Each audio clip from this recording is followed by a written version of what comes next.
ये क्या कर रहे हो? महादेव की भक्ति।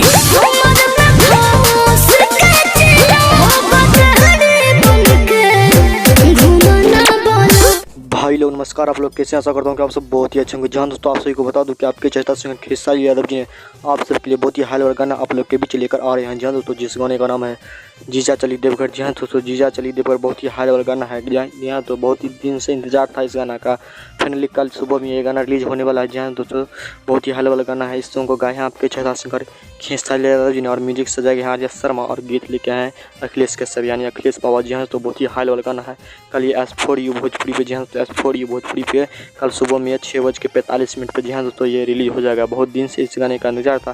फाइनली कल आप लोग के बीच ये गाना आ रहा है। जहाँ तो बहुत ही हाल वाला का बहुत ही नंबर 1 ट्रेंडिंग में चलने वाला गाना है। जहाँ तो बहुत ही हाल वाला गाना। जहाँ दोस्तों अगर आप हमारे चैनल पर नए हैं तो प्लीज़ चैनल को सब्सक्राइब कर दें ताकि जब भी मैं नई अपडेट लेकर आऊँ तो आप सब पास पहुँच सके। जहाँ तो बहुत ही हाल वाला गाना है। इस गाने को सुनिएगा तो बहुत ही अच्छा लगेगा। जहाँ तो सावन में बहुत बढ़िया गाना निकला है ये सॉन्ग। जहाँ तो बहुत ही दिन से इंतजार था। फाइनली कल सुबह में ये गाना S4U भोजपुरी पे रिलीज कर दिया जाएगा। धन्यवाद।